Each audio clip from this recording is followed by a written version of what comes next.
Hi everyone, this is Ramesh. Welcome to Ramesh Sir Maths class.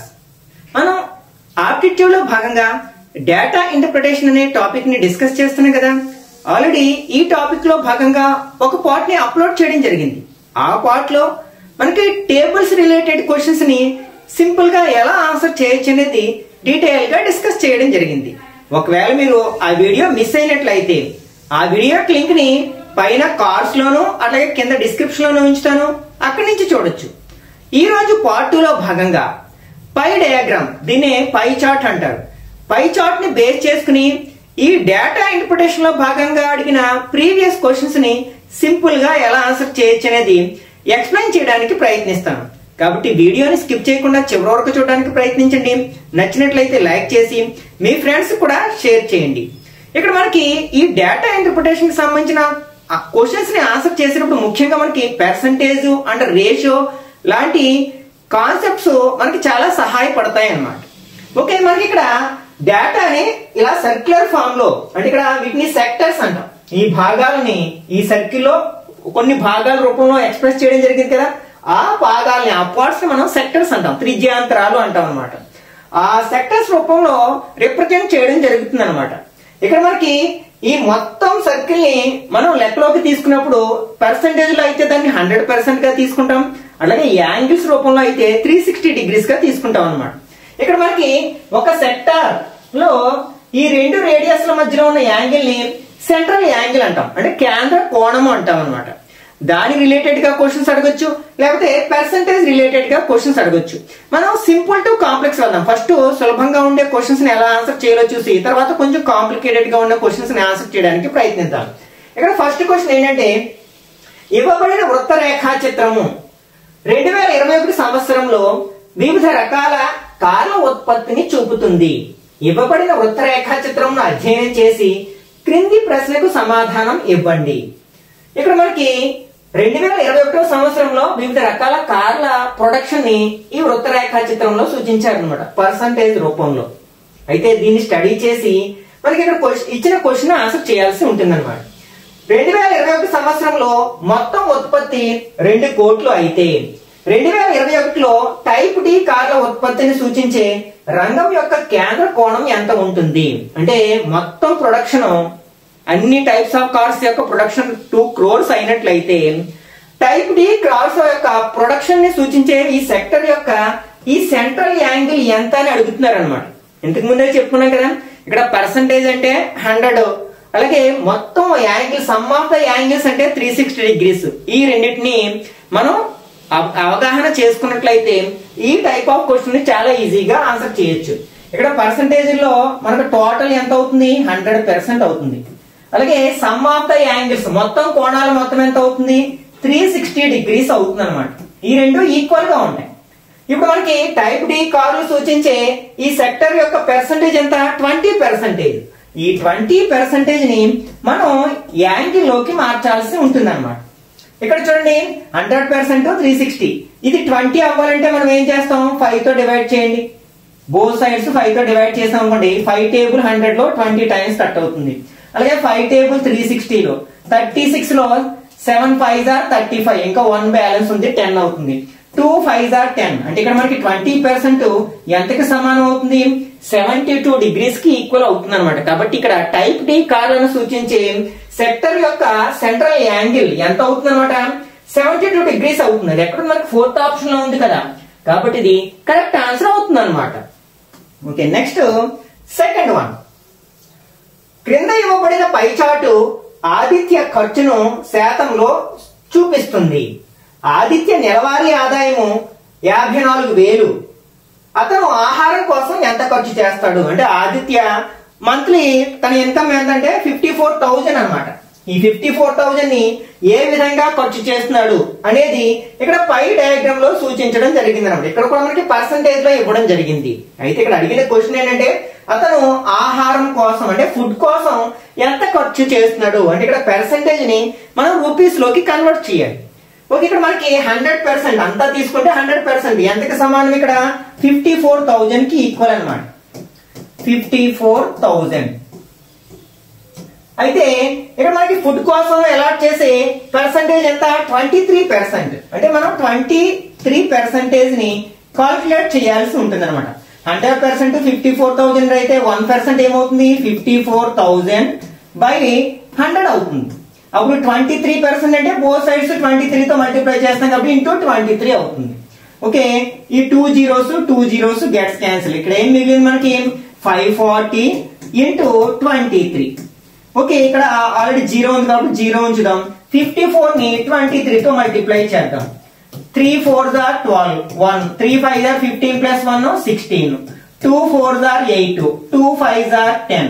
ఎంత వచ్చింది మనకి 2 14 4 2 1 అంటే 1 2 4 2 0 అంటే 12,420 రూపీస్ ని అతను ఫుడ్ కోసం ఖర్చు చేస్తున్నాడు అనమాట.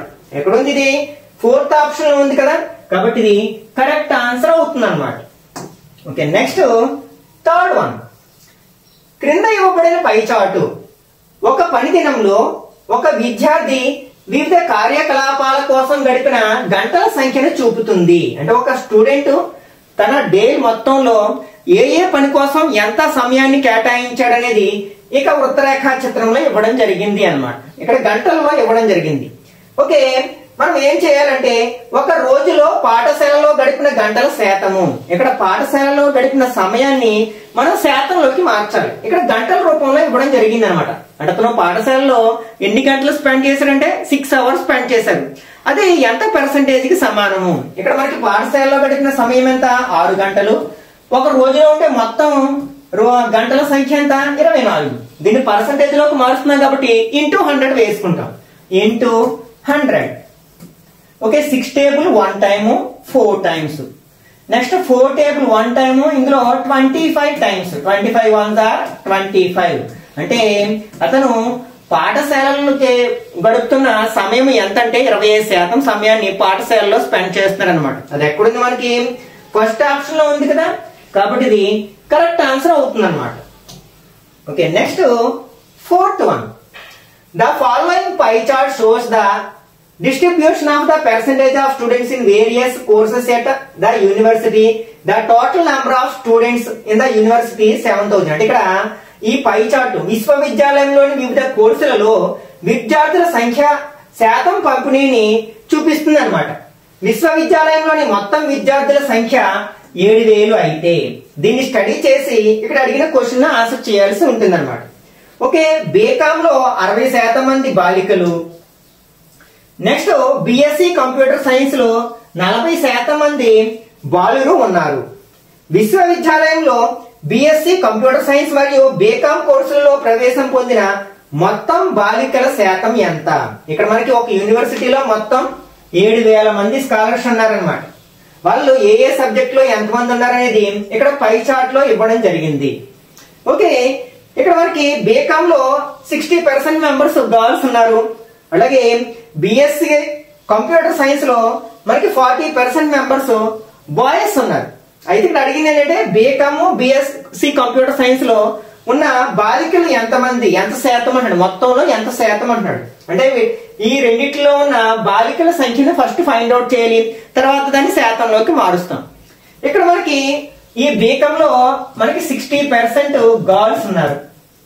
నెక్స్ట్ బిఎస్సి కంప్యూటర్ సైన్స్ లో 40% బాయ్స్ ఉన్నారు. అంటే 40% బాయ్స్ ఉంటే ఆటోమేటిక్ గా 60% గర్ల్స్, అంటే ఇందులో కూడా మనకి 60% గర్ల్స్ ఉన్నారని చెప్పవచ్చు అనమాట.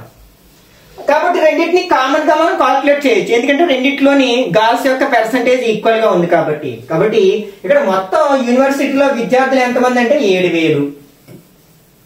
అందులో BCom and BSc computer science చదువుతున్న వాళ్ళు ఎంతమంది 20 + 25 45% మెంబర్స్. దీన్ని నెంబర్ లోకి మారిస్తే 40/5/100 వేసుకుంటాం. నెక్స్ట్ వీళ్ళలో గర్ల్స్ ఎంతమంది అంటే 60%, కాబట్టి దాన్ని ఎలా కాల్కులేట్ చేస్తాం 60/100 తో కాల్కులేట్ చేస్తాం అన్నమాట. దీన్ని సింప్లిఫై చేస్తే మనకు కావాల్సిన ఆన్సర్ వచ్చేసింది చూడండి. 2 zeros 2 zeros 0 0 gets cancel 0 0 gets cancel. ఇక్కడ ఏం మిగిలింది 7 × 45 × 6. 7 6 are 42. అంటే 45 ని 42 తో మల్టిప్లై చేద్దాం. 2 45s are 90. 4 5s are 22. 4 4s are 16 + 2 18. 0981 అంటే ఎంతమంది 1890 మెంబర్స్. అయితే వాడు ఏమన్నాడు, ఇది మొత్తంలో ఎంత శాతం అన్నాడు. మొత్తం ఎంత ఇక్కడ 7000. కాబట్టి దీని పర్సంటేజ్ లోకి మార్చితే ఏం చేయాలి, 1890/7000 ఇంటూ పర్సంటేజ్ లోకి మారుస్తున్నాం కాబట్టి ఇంటూ 100 వేసుకుంటాం. 2 zeros gets cancel, 0 gets cancel. 7 table 2 7s are 14, ఇంకా 4 ఉంది 49 అవుతుంది. 7 7s are 49 అంటే ఇక్కడ 27% ఉన్నారనమాట. అంటే ఇక్కడ BCom and BSc computer science లో చదువుతున్న గర్ల్స్ యొక్క పర్సంటేజ్ మొత్తంలో ఎంత అనమాట, 27% అనమాట. అది ఎక్కడుంది మనకి 4th ఆప్షన్ లో ఉంది కదా, కాబట్టి ఇది కరెక్ట్ ఆన్సర్ అవుతుంది. Okay, next 5th one. ఇవ్వబడిన పై చార్టుని జాగ్రత్తగా అధ్యయనం చేసి తర్వాత ప్రశ్నకు సమాధానం ఇవ్వండి. ఇవ్వబడిన పై చార్టు ఒక నిర్దిష్ట సంవత్సరంలో వివిధ రంగాలలో విజయవంతమైన స్టార్టప్ల సంఖ్యను చూపుతుంది. ఓకే, ఇక్కడ ఒక నిర్దిష్ట ఏదో ఒక సంవత్సరంలో అన్నమాట మనకి వివిధ రంగాల్లో సక్సెస్ఫుల్ స్టార్టప్ల సంఖ్యని ఇక్కడ పై చార్ట్ లో ఇవ్వడం జరిగింది అన్నమాట. దీన్ని స్టడీ చేసి మనం అడిగిన క్వశ్చన్ కి ఆన్సర్ చేయాల్సి ఉంటుంది. విజయవంతమైన స్టార్టప్ల మొత్తం సంఖ్య 2910. అంటే మొత్తం స్టార్టప్ల సంఖ్య ఎంత ఎక్కడంటే 2910 అన్నమాట. అయితే విద్య మరియు వ్యవసాయం అంటే ఎడ్యుకేషన్ మరియు అగ్రికల్చర్స్ లలో స్టార్టప్ల సంఖ్యను కనుక్కోనండి. ఇక్కడ మనకి స్టార్టప్ల సంఖ్యను ఏ విధంగా ఇచ్చారు, పర్సంటేజ్ రూపంలో ఇచ్చారు. మనం ఏం కాల్కులేట్ చేయాలి, ఎడ్యుకేషన్ అండ్ అగ్రికల్చర్ ఈ రెండిట్లో ఉన్న స్టార్టప్ల సంఖ్యను కనుక్కోవాలి. ఇక్కడ పర్సంటేజ్ రూపంలో ఇచ్చారు. మొత్తం పర్సంటేజ్ ఎంత, 24 + 12 36% ఉన్నారు రెండిట్లో కలిపి. మొత్తం ఎంత అంటే 2910. అంటే మనం ఇందులో 36% కాల్కులేట్ చేయాలి. దీన్ని ఎలా కాల్కులేట్ చేస్తాం, 36 × 2910/100 వేసుకుంటాం కదా. 0 gets cancel. Next 2 table 18 times 5 times అంటే 291 ని మనం 18 తో మల్టిప్లై చేసి వచ్చిన ఆన్సర్ ని 5 తో డివైడ్ చేస్తే మనకు కావాల్సిన ఆన్సర్ వస్తుంది. ఓకే, ఇక్కడ మనకి 18 1s are 8 1s are 8, 9 8s are 72, 7 2 8s are 16 + 7 23, 1 9 2 8 2 + 1 3, 9 + 3 12, 1 5. ఇప్పుడు దీన్ని 5 తో డివైడ్ చేస్తే మనకు కావాల్సిన ఆన్సర్ వచ్చేస్తుంది. 5 1s are 5 మైనస్ చేస్తే 0, 2 తీసుకున్నాం. 2 లో 5 టేబుల్ పోదు కాబట్టి 0 పెట్టుకుని నెక్స్ట్ డిజిట్ ని కూడా తీసుకున్నాం. ఎన్ని టైమ్స్ పోతుంది, 4 5s are 23, మళ్ళీ 8 తీసుకున్నాం. 7 5s are 35. మనకి ఇక్కడ డెసిమల్ ని నెగ్లెక్ట్ చేయమన్నాడు కదా, అంటే మనకు కావాల్సిన ఆన్సర్ ఏంటంటే 1047 అన్నమాట. ఇక్కడ మనకి ఈ ఆప్షన్ ఎందులో ఉంది, 4th ఆప్షన్ లో ఉంది కదా, కాబట్టి ఇది కరెక్ట్ ఆన్సర్ అవుతుంది. Okay, next 6th one. క్రింది పై చార్టు ఒక విద్యార్థి ఒక రోజులో వివిధ సబ్జెక్టుల అధ్యయన సమయాన్ని చూపుతుంది. పై చార్టును అధ్యయనం చేసి ప్రశ్నకు సమాధానం ఇవ్వండి. అంటే ఒక విద్యార్థి తను ఏ సబ్జెక్ట్ కోసం ఎంత సమయాన్ని కేటాయిస్తున్నాడు అనేది పర్సంటేజ్ రూపంలో ఇవ్వడం జరిగింది అన్నమాట. దీన్ని స్టడీ చేసి మనం అడిగిన క్వశ్చన్ కి ఆన్సర్ చేయాల్సి ఉంది. ఆ విద్యార్థి 3 గంటలు ఇంగ్లీష్ చదివితే అతను గణితం ఎన్ని గంటలు చదువుతాడు? ఒకవేళ ఆ విద్యార్థి కనుక ఇంగ్లీష్ కోసం 3 గంటలు కేటాయిస్తే గణితం కోసం కేటాయించిన సమయం ఎంత అంటున్నాడు అనమాట. ఇక్కడ ఇంగ్లీష్ కి కేటాయించిన సమయాన్ని మనకి పర్సంటేజ్ రూపంలో ఇవ్వడం జరిగింది. ఎంత, 15%. అదే మనం అవర్స్ లో ఎంత ఇచ్చారు, మనకి 3 hours అని ఇచ్చారు. మనం మ్యాథ్స్ కేటాయించిన సమయాన్ని మనం కాల్కులేట్ చేయాలి. అంటే ఎంత పర్సంటేజ్ మ్యాథ్స్ కోసం, 35% కాల్కులేట్ చేయాలి. ఓకే, దీని నుంచి మనం 5% కాల్కులేట్ చేసుకుంటే ఈజీ అవుతుంది. ఇది 5 అవ్వాలంటే ఏం చేయాలి, 3 తో డివైడ్ చేయాలి. కాబట్టి బోత్ సైడ్స్ 3 తో డివైడ్ చేస్తాను. 3 టేబుల్ 15 లో 5 టైమ్స్, 3 టేబుల్ 3 లో 1 టైం. అంటే ఇక్కడ 5% అనేది ఎంతకి సమానం అవుతుందట, 1 hour కి సమానం అవుతుంది. ఓకే, 35 కావాలంటే 5 ని దేంతో ఇంటూ చేయాలి, 7 తో ఇంటూ చేయాలి కదా. 5 × 7% అప్పుడు ఈ నెంబర్ కూడా మనం 7 తో ఇంటూ చేస్తాం, అవర్స్ కి సమానం అవుతుంది అనమాట. 5 7s are 35% 7 1s are 7 hours అన్నమాట. ఇక్కడ విద్యార్థి మ్యాథ్స్ కోసం కేటాయిస్తున్న సమయం ఎంత అంటే 7 గంటలు అన్నమాట. అది ఎక్కడుంది మనకి థర్డ్ ఆప్షన్ లో ఉంది కాబట్టి ఇది కరెక్ట్ ఆన్సర్ అవుతుంది అన్నమాట. Okay, next 7th one. ఇచ్చిన పై చార్టు ఒక రాష్ట్ర ప్రభుత్వం ఒక నిర్దిష్ట సంవత్సరంలో వివిధ క్రీడలపై చేసిన ఖర్చును చూపుతుంది.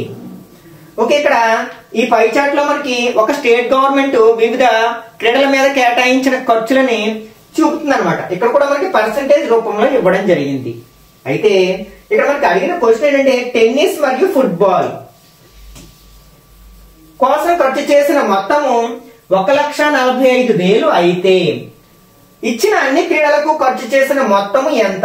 ఇక్కడ మనకి టెన్నిస్ అంటే ఇక్కడ ఉంది 14% ఖర్చు చేశారు, ఫుట్బాల్ 15% ఖర్చు చేశారు. ఈ రెండింటి కోసం ఖర్చు చేసిన మొత్తము ఎంత అంటే 1,45,000. అదే పర్సంటేజ్ లో 15 + 14 29% ఖర్చు చేశారు. అదే అమౌంట్ రూపంలో 1,45,000 ని ఖర్చు చేయడం జరిగింది అన్నమాట. అయితే మనం మొత్తం అన్ని క్రీడలకు కేటాయించిన మొత్తాన్ని మనం ఫైండ్ అవుట్ చేయాలి అంటే 100% ని కాల్కులేట్ చేయాలి. అప్పుడు 100% ఏమవుతుంది 1,45,000 into 100/29 అవుతుంది కదా. 29 టేబుల్ 145 లో 5 టైమ్స్ కట్ అవుతుంది, ఇంకా 3 zeros ఉన్నాయి. 5 ones are 5, ఇక్కడ ఒక 3 zeros 2 zeros మొత్తం 5 zeros అవుతాయి. అంటే ఇక్కడ మొత్తం అన్ని క్రీడల కోసం ఖర్చు చేసిన మొత్తం ఎంత అంటే 5 lakhs rupees అనమాట. అది ఎక్కడుంది మనకి థర్డ్ ఆప్షన్ లో ఉంది కదా, కాబట్టి ఇది కరెక్ట్ ఆన్సర్ అవుతుంది అనమాట. Okay, next 8th one. ఇచ్చిన పై చార్టు ఒక కంపెనీలోని 20,000 మంది ఉద్యోగుల శాతం పంపిణీని చూపిస్తుంది. ఒక కంపెనీలోని వివిధ విభాగాలలో ఉద్యోగుల శాతం పంపిణీ ఇవ్వబడిన చార్టును అధ్యయనం చేసి క్రింది ప్రశ్నకు సమాధానం ఇవ్వండి. అంటే ఇక్కడ మనకి ఒక కంపెనీలో మొత్తం 20,000 మంది ఉద్యోగులు ఉన్నారు. వాళ్ళు ఏ ఏ డిపార్ట్మెంట్ లో ఎంత శాతం మంది పనిచేస్తున్నారు అనేది ఇక పై చార్ట్ లో ఇవ్వడం జరిగింది అన్నమాట. దీన్ని స్టడీ చేసి మనం అడిగిన క్వశ్చన్ ఆన్సర్ చేయాలి. డిపార్ట్మెంట్ డి లో 30% మంది మహిళలు ఉంటే ఆ విభాగంలో ఎంతమంది పురుష ఉద్యోగులు ఉన్నారు? ఇక్కడ మనకి డిపార్ట్మెంట్ డి లో మనకి 30% మంది మహిళలు ఉన్నారనమాట. అయితే మనం పురుషుల సంఖ్యని ఫైండ్ అవుట్ చేయాలి. ఇక్కడ మొత్తం ఉద్యోగుల సంఖ్య ఎంత అంటే 20,000. వాళ్ళలో డిపార్ట్మెంట్ డి లో పనిచేసే వాళ్ళు ఎంతమంది అంటే 30%. దాన్ని ఎలా కాల్కులేట్ చేస్తాం 30/100 అని కాల్కులేట్ చేస్తాం. మళ్ళీ వీళ్ళలో 30% మంది మహిళలు, కానీ మనల్ని అడిగింది పురుషులు. 30% మంది మహిళలు ఉంటే పురుషులు ఎంత శాతం మంది ఉంటారు 70% మంది. కాబట్టి 70% మందిని వీళ్ళలో ఎలా కాల్కులేట్ చేస్తాం 70/100. ఈ 2 zeros 2 zeros gets cancel, 2 zeros 2 zeros gets cancel. 2 3s are 6, 6 7s are 42. ఇక్కడ ఒక జీరో ఇక్కడ ఒక జీరో ఉన్నాయి కదా. అంటే ఇక్కడ మనకి డిపార్ట్మెంట్ డి లో పనిచేస్తున్న పురుష ఉద్యోగులు ఎంతమంది అంటే 4,200 మంది. అది ఎక్కడుంది మనకి ఫస్ట్ ఆప్షన్ లో ఉంది కదా, కాబట్టి అది కరెక్ట్ ఆన్సర్ అవుతుంది. Next 9th one. క్రింద ఉన్న పై చార్టు ఒక దుకాణంలో ఒక రోజులో వివిధ పండ్ల అమ్మకాల శాతాన్ని చూపిస్తుంది. ఒక పండ్ల విక్రేత ఒక రోజులో అమ్మిన మొత్తం పండ్ల సంఖ్య 1200 అయితే నారింజ మరియు యాపిళ్లకు పై చార్ట్ లో కలిపి కేటాయించిన కేంద్ర కోణం ఎంత అన్నమాట. ఇక్కడ మనకి ఒక రోజులో ఒక షాప్ లో అమ్మిన వివిధ రకాల పండ్ల యొక్క సంఖ్యను శాతం రూపంలో ఈ పై చార్ట్ లో ఇవ్వడం జరిగింది అనమాట. అయితే వాళ్ళు ఏమడుగుతున్నారు ఒక రోజులో అమ్మిన మొత్తం పండ్ల సంఖ్య 1200 అయితే అందులో నారింజ మరియు యాపిల్ అంటే ఆరెంజెస్ మరియు యాపిల్ కోసం కేటాయించబడిన సెక్టర్స్ యొక్క సెంట్రల్ యాంగిల్ కేంద్ర కోణాలు ఎంత? ఇక్కడ మనకి యాపిల్స్ అంటే ఈ యాంగిల్, నెక్స్ట్ ఆరెంజెస్ అంటే ఈ యాంగిల్, ఈ రెండు యాంగిల్స్ యొక్క మొత్తము ఎంత అన్నాడు. ఇక్కడ మనకి పర్సంటేజ్ రూపంలో ఇవ్వడం జరిగింది. ఓకే, ఇక్కడ రెండింటికి ఇవ్వడానికి కేటాయించిన పర్సంటేజ్ ఎంత? ఇక్కడ ఏమో యాపిల్స్ ఏమో 20% అమ్మడం జరిగింది, ఆరెంజెస్ ఏమో 30, అంటే రెండు కలిపి 50% అమ్మడం జరిగింది అన్నమాట.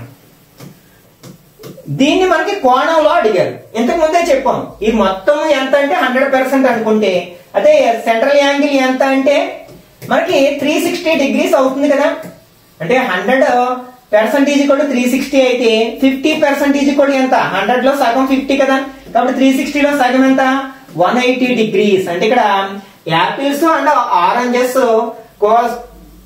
అమ్మిన సంఖ్య యొక్క సెక్టార్లను సూచించే సెంట్రల్ యాంగిల్ ఎంత అంటే 150 degrees అన్నమాట. అది ఎక్కడుంది మనకి థర్డ్ ఆప్షన్ లో ఉంది కదా, కాబట్టి అది కరెక్ట్ ఆన్సర్ అవుతుంది. Okay, next 10th one. ఇది కొంచెం కాంప్లికేటెడ్ క్వశ్చన్ అన్నమాట. అంటే ఇందులో 2 రకాల డేటాని ఇవ్వడం జరిగింది. ఒక కంపెనీలోని వివిధ విభాగాల్లోని మొత్తం 1600 మంది ఉద్యోగులు శాతం పంపిణీని క్రింది పై చార్ట్ చూపిస్తుంది. అంటే ఒక కంపెనీలో పనిచేస్తున్న 16 మంది ఉద్యోగులలో ఏ డిపార్ట్మెంట్ లో ఎంత మంది అంటే ఎంత శాతం మంది పనిచేస్తున్నారో ఈ పై చార్ట్ తెలుపుతుంది అన్నమాట. వివిధ విభాగాల్లోని పురుష మహిళా ఉద్యోగుల నిష్పత్తిని పట్టిక చూపిస్తుంది. అలాగే ఈ పక్కనున్న పట్టిక ఒక్కొక్క విభాగంలో ఉన్న పురుషులు స్త్రీలకు గల నిష్పత్తిని తెలుపుతుంది అన్నమాట. ఈ సమాచారాన్ని అధ్యయనం చేసి క్రింది ప్రశ్నకు సమాధానం ఇవ్వండి. ఉత్పత్తి విభాగంలో అంటే ప్రొడక్షన్ డిపార్ట్మెంట్ లో ఉద్యోగుల సంఖ్య అనేది అన్ని విభాగాలలోని మహిళా ఉద్యోగుల సంఖ్యను కలిపితే ఎంత శాతం ఉంటుంది? అంటే ఈ ప్రొడక్షన్ డిపార్ట్మెంట్ లో పనిచేసే ఉద్యోగుల సంఖ్య మొత్తం అన్ని డిపార్ట్మెంట్లో పనిచేసే మహిళా ఉద్యోగుల సంఖ్యలో ఎంత శాతం ఉంటుంది? అంటే ఇక్కడ మనం పర్సంటేజ్ అనే కాన్సెప్ట్ ఉపయోగించుకుంటాం, అలాగే రేషియో అనే కాన్సెప్ట్ ఉపయోగించుకుంటాం. ఇప్పుడు మనం ఈ పర్సంటేజ్ ని నెంబర్స్ లోకి మారుద్దాం. ఫస్ట్ మనం హెచ్ఆర్ డిపార్ట్మెంట్ గురించి మాట్లాడుకుంటే ఇక్కడ ఎంతమంది ఉద్యోగులు ఉన్నారు? 8% మెంబర్స్ ఉన్నారు. ఇక్కడ టోటల్ 100% ఈక్వల్ టు ఎంత? మొత్తం ఉద్యోగులు ఎంత అంటే 1600 కదా. దీనిలో మనకి 50% అంటే సగం తీసుకుంటాం, 20% పోనీ 10% అంటే ఎంత అంటే ఒక 0 తీసేసే రెండిట్లో అంటే 160 అవుతుంది. అప్పుడు 20% కూడా ఈజీగా చెప్పొచ్చు. దీన్ని డబుల్ చేస్తే 320 అవుతుంది అనమాట. నెక్స్ట్ 5% కూడా ఈజీగా చెప్పొచ్చు. 10 లో సగం చేస్తే అంటే 80 అవుతుంది. 1% కావాలంటే ఏం చేయాలి మనం? ఇందులో ఈ 0 తీసేసాం అనుకోండి 16 అవుతుంది అనమాట. ఈ కాన్సెప్ట్ ని బేస్ చేసుకుని మనం త్వరగా ఆన్సర్ చేయొచ్చు అనమాట. ఫస్ట్ హెచ్ఆర్ లో 8%, దీన్ని నెంబర్ లోకి మారుద్దాం. 8% అంటే 10కి 2 తక్కువ, 1% 16 అయితే 2% 32 అంటే 160 లోంచి 32 మైనస్ చేయండి. 128 మెంబర్స్ ఉద్యోగులు ఉన్నారనమాట హెచ్ఆర్ డిపార్ట్మెంట్ లో. మళ్ళీ వీళ్ళలో స్త్రీలు కావాలి కదా మనకి, వాళ్ళ రేషియో ఎంత? 3:5. కాబట్టి ఇందులో స్త్రీలకు సంబంధించిన రేషియో 5 కదా. అంటే దీన్ని దేంతో ఇంటూ చేయాలి? 5 బై మొత్తం ఎంత? 3 + 5 8 అనమాట. 8 టేబుల్ 1 6 8 are 48 అంటే 16 5 are 80. 80 మెంబర్స్ మహిళా ఉద్యోగులు ఉన్నారంట హెచ్ఆర్ డిపార్ట్మెంట్ లో. నెక్స్ట్ ఐటీ డిపార్ట్మెంట్ కి వచ్చినట్లయితే ఇక్కడ ఐటీలో ఎంత శాతం మంది ఉన్నారు? 15% ఉన్నారు. 15% అంటే 10 + 5, 10 ఏమో 160, 5% ఏమో 80 అంటే 240 మెంబర్స్ ఉద్యోగులు ఉన్నారు. మళ్ళీ వీళ్ళలో మహిళా ఉద్యోగులు ఇక్కడ ఐటీలో 2:3 రేషియో ఉన్నారు. అంటే మహిళలకు సంబంధించిన రేషియో 3 బై టోటల్ 5 అంటే 3/5 తో ఇంటూ చేస్తాం. 5 టేబుల్ 4 5 are 20, 8 5 are 40 అంటే 48 3s are 144 అన్నమాట. అంటే అందులో పనిచేస్తున్న మహిళా ఉద్యోగులు 144 మంది. నెక్స్ట్ అకౌంట్ సెక్షన్ లో పనిచేస్తున్న వాళ్ళు ఎంత శాతం అంటే 25%. ఇక్కడ 25% అంటే ఏంటి? 20 + 5 ఈ రెండు యాడ్ చేస్తే మనకి 400 వస్తారు కదా. మళ్ళీ వీళ్ళలో మహిళా ఉద్యోగులు ఎంత అంటే 7/10 తో మల్టిప్లై చేస్తే వస్తుంది 7/10. 0 0 గెట్స్ క్యాన్సిల్, 4 7s are 20 అంటే 280 మెంబర్స్ మహిళా ఉద్యోగులు ఉన్నారనమాట. నెక్స్ట్ మార్కెటింగ్ లో పనిచేస్తున్న వాళ్ళు ఎంత శాతం అంటే 22%. ఓకే, ఇక్కడ 20% ఎంత? 320. 1% 16, 2% 32 అంటే 320కి 32 యాడ్ చేస్తే మనకి 352 అవుతుంది. మళ్ళీ వీళ్ళలో మహిళా ఉద్యోగుల సంఖ్యని కాల్కులేట్ చేయాలి. అంటే 4/11 అవుతుంది. అంటే 4/11 తో మల్టిప్లై చేస్తే 11 table 3 11s are 33, 2 11s are 22 multiply చేస్తే 4 2s are 8, 3 4s are 12 అంటే 128 మెంబర్స్ అనమాట. లాస్ట్ ఇంకా ప్రొడక్షన్ డిపార్ట్మెంట్ లో పనిచేస్తున్న వాళ్ళు ఎంతమంది ఉన్నారు? 30% ఉన్నారు. ఇక్కడ 10% 160 అంటే దీనికి 3 తో ఇంటూ చేస్తే 3 16s are 480 అంటే 480 మెంబర్స్ ఉద్యోగులు ఉంటారు. మళ్ళీ వీళ్ళలో మహిళలను తీయాలి కదా. రేషియో ఏంటి? 5:3 అంటే 3/8 తో మల్టిప్లై చేయాలి. 3/8. 8 టేబుల్ 6 times 0 6 3s are 180. అంటే ఇక్కడ ప్రొడక్షన్ డిపార్ట్మెంట్ లో పనిచేసే మహిళా ఉద్యోగులు ఎంతమంది అంటే మనకి 180 మెంబర్స్ అన్నమాట. ఓకే, ఇప్పుడు మొత్తం మహిళలు ఎంతమంది ఉన్నారో చూద్దాం. 4 + 8 12, 1 9 13 21 23 అండ్ 31 3 4 6 7 8 అంటే 812 మెంబర్స్ మహిళా ఉద్యోగులు ఉన్నారనమాట. ఓకే, ఇప్పుడు మనం ఏం కాల్కులేట్ చేయాలి? ప్రొడక్షన్ డిపార్ట్మెంట్ లో పనిచేస్తున్న ఉద్యోగులు మొత్తం మహిళల్లో ఎంత శాతం మంది అంటే మనకి ఎంత శాతమో తెలియదు కాబట్టి X% ఆఫ్ మొత్తం మహిళా ఉద్యోగులు ఎంతమంది 812 ఈక్వల్ టు ప్రొడక్షన్ డిపార్ట్మెంట్ లో పనిచేస్తున్న వాళ్ళు ఎంతమంది 480 అన్నమాట. దీన్ని సింప్లిఫై చేస్తే దీన్ని ఎలా రాస్తాం మనం? X × 812/100 అని రాస్తాం కదా, ఈక్వల్ టు 480. X వాల్యూ కావాలి మనకి అంటే 480 ఇంటూ ఈ 100 ని ట్రాన్స్పోజ్ చేస్తే ఇంటూ 100 అవుతుంది. అలాగే 812 ని ట్రాన్స్పోజ్ చేస్తే బై 812 అవుతుంది. ఓకే, ఇక్కడ ఇది 812, ఇది 480, ఇది 800 కి దగ్గరగా ఉంది. ఈ 8 టేబుల్ 48 లో ఎన్ని టైమ్స్ పోతుంది? Approximately 6 times. అంటే మొత్తం మల్టిప్లై చేస్తే మనకి 60% దగ్గరగా వస్తుంది ఆన్సర్ అనేది. కానీ ఇది యాక్చువల్ గా 800 కాదు, 800 అంటే కొంచెం ఎక్కువ ఉంది కాబట్టి కొంచెం పెద్ద సంఖ్యతో డివైడ్ చేసినప్పుడు మొత్తం వాల్యూ కొంచెం తగ్గుతుంది. అంటే 60% కి దగ్గరగాను కొంచెం తక్కువగా ఉన్న ఆప్షన్ మనం సెలెక్ట్ చేసుకోవాలి. ఇది 60 కంటే ఎక్కువగా ఉంది, ఇది 60 కంటే చాలా తక్కువగా ఉంది, ఇది కూడా చాలా తక్కువగా ఉంది. కాబట్టి 60 కి బాగా క్లోజెస్ట్ అండ్ నియరెస్ట్ వాల్యూ ఎంత? 59.1% కదా. కాబట్టి ఇక్కడ మనకి ఈ ప్రొడక్షన్ డిపార్ట్మెంట్ లో పనిచేస్తున్న ఉద్యోగుల సంఖ్య మొత్తం అన్ని డిపార్ట్మెంట్ లో పనిచేస్తున్న మహిళా ఉద్యోగుల సంఖ్యలో 59.1% ఉంటారన్నమాట. ఓకే, మనం ఈ పర్సంటేజ్ కి అట్లాగే రేషియోకి సంబంధించిన కాన్సెప్ట్ మీద మంచి గ్రిప్ ఉన్నట్లయితే ఈ డేటా ఇంటర్ప్రిటేషన్ కి సంబంధించిన క్వశ్చన్స్ ని చాలా ఈజీగా ఆన్సర్ చేయొచ్చు. ఈ వీడియోలో మనం డిస్కస్ చేసిన కాన్సెప్ట్ ని బేస్ చేసుకుని మీరు సొంతంగా కొన్ని క్వశ్చన్స్ ని ఆన్సర్ చేయడానికి ప్రయత్నించండి. ఈ వీడియో నచ్చినట్లయితే లైక్ చేయండి, అలాగే మీ ఫ్రెండ్స్ కూడా షేర్ చేయండి. నెక్స్ట్ వీడియోలో మరొక పార్ట్ లో మళ్ళీ కలుసుకుందాం. Till then bye bye now.